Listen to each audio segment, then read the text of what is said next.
قضية maanta daawaday ma ahan qadiyad la xaliyay yani qadiyad dhammaystiran oo qofkii dhibkan geystay ay ku cadahay ma ahan laakiin hadii la fiiriyo dhinac adi 50-50 waaye qof waxaa jira ku dhex jira qadiyadan eedeysana ah laakiin at the same time aysan dawladdu ciqaabin sababta ma ogeyn soo maadaama aan nahay team dambi baare waxaan ku dadaalaynaa in qofka qadiyada marka idin soo bandhiga kadib qofka isleedihiin dambiila waaye qaybta commentiga igula wadaaga dhamaadka videogana anigana ra'yigayga ayaan dhiiban doonaa maanta waxaan joognaa halkaas iyo Mareykanka let's go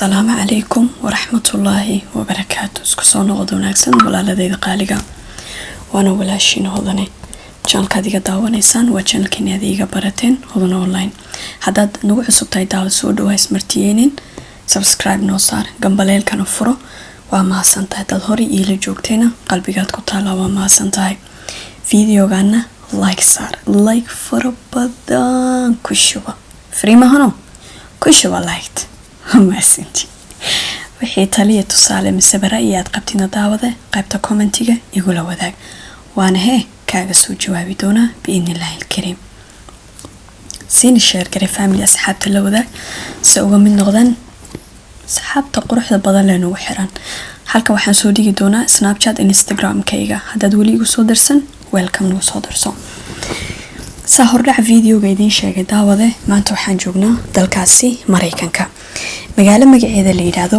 Lacona gobolka Iowa magaalada Lacona waxay ka mid tahay magaalooyinka yaryar ee farkutiriska ka tirsan magaaladani waa magaalo yar sahor oo soo sheegay waxaana ku nool dad aan ka badnayn 300 oo qof kaliya ayaa ku nool badanaa dadka degan magaaladani waa dad beeraley ah yani beeraha fasho qadiyadeen maanta waxay ku socotaa family la yiraahdo family Carter family-gan waxa aabaha u ah Bill Carter hooyaduna waxa weeyaan Charlie Carter Bill iyo Charlie waxay isku barteen high school-ka yani ayagoo yaryar oo teenager xataa ah waxayna isguursadeen 1962 markay taariikhdu ahayd يعني لحدن يلا بدي هادو حلقة جوا سجالي كنتون سنة oh my god أيقو يرير لكن أي إسكور سدين أو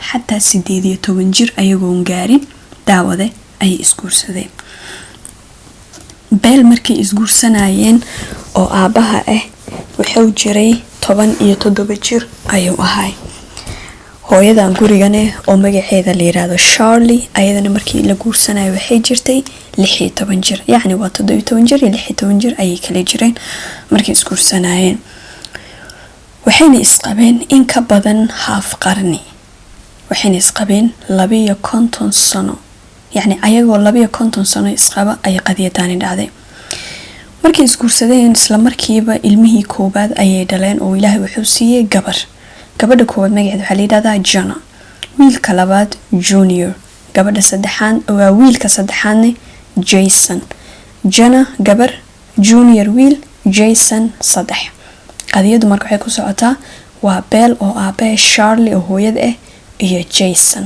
oo wiilka yaraanka guriga ah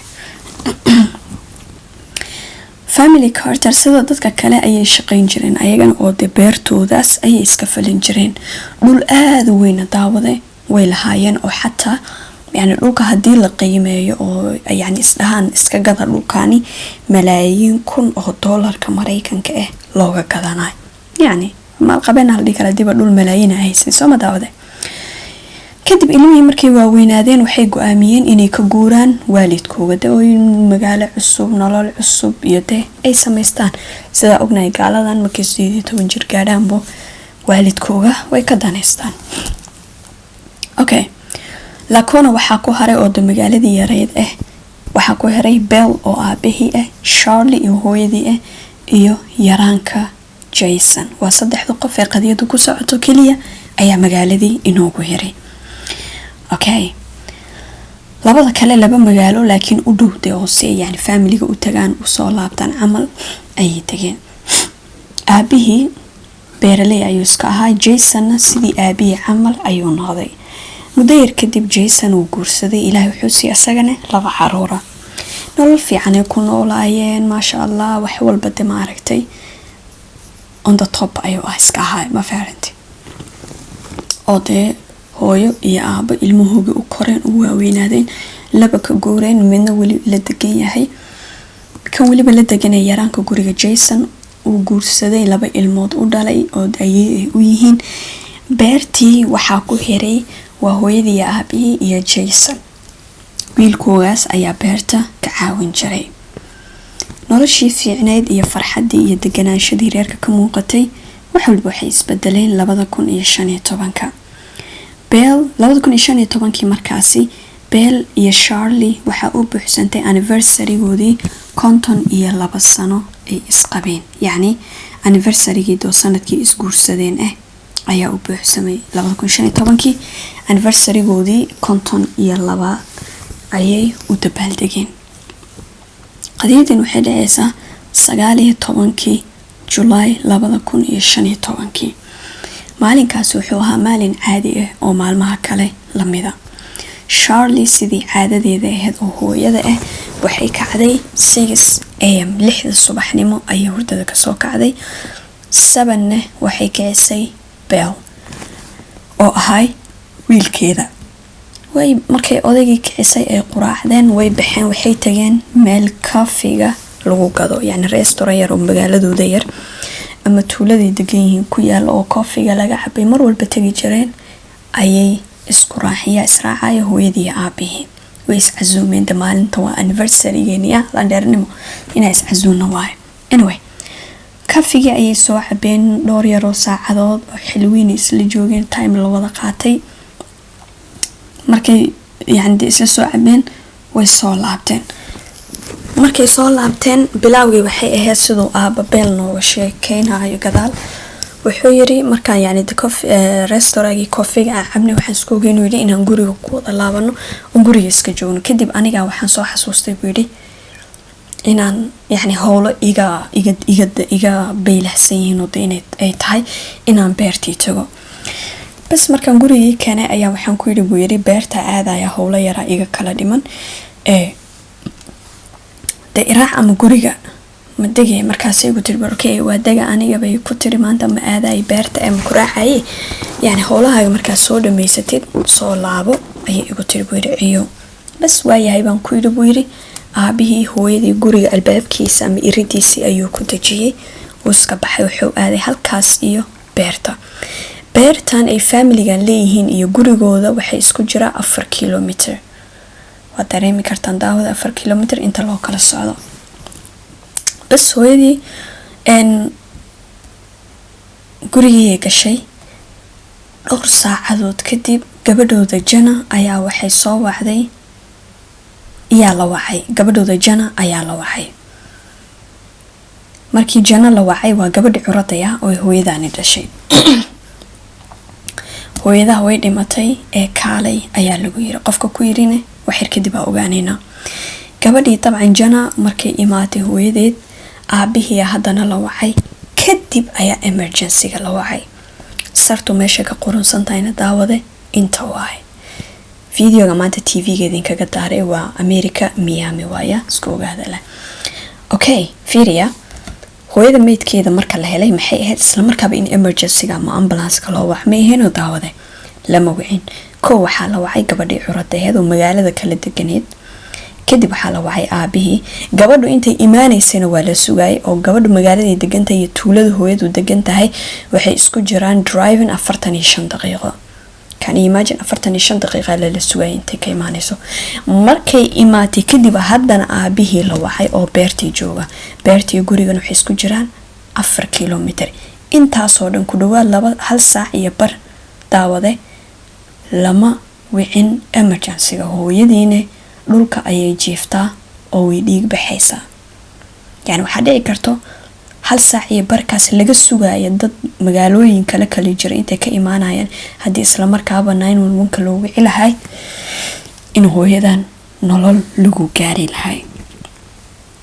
anyway markii kadib ayaa la wacay emergency-ga. weli waxaa la wacay 2 saacadood kadib. gurigii markuu imaaday wuxuu arkay Jason oo guriga jooga. Jason qofku yahay daawade waad garanaysaan oo waa yaraanka guriga. kadib Jason ayaa wuxuu wacay marka emergency-gii ayuu wacay. markii lagu yiri hooyada yani how long ayay yani xaaladan tay ay dhiig baxaysa inta ambulance ku soo socda gaaladan telefoonka kugu haynayaan ma fahanteen. so wuxuu yiri 2 saac ka hor ayay hooyaday dhimatay. yaa dhahayo Jason. suuku ogaaday waa ma su'aashaas la isweydiina adina daawada isweydiin kartid. anyway no wada okay. dambi baariyaashii booliska markay imaadeen Shirley oo hooyadii waxay jiiftay jikada.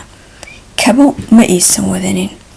gurigana wuu qasnaa oo yani armaajooyinka waraaqadii guriga dhan la isku qasay si loogu maleeyo inuu yahay xatooyo. xataa qolka jiifka wuu isdhex yaalay. waraaqadii shaqada everything yani okay. laamaha amniga markii hooyadii la fiiriyay isla markii waxay sheegeen inay hooyadani naf baxday. laakiin saacada laamaha amnigu markaas ma sheegi karaan iyo ambulance ka imaaday laakiin waa in meedka la qaadaa.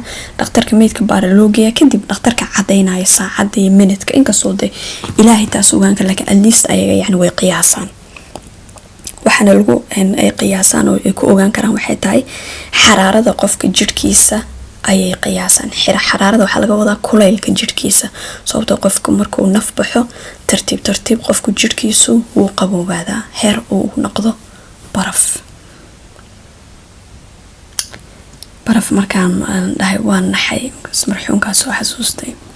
ilaahay u naxariista qabrigiisana allah waasixiyo kitaabkiisa midigta allah ka siiyo.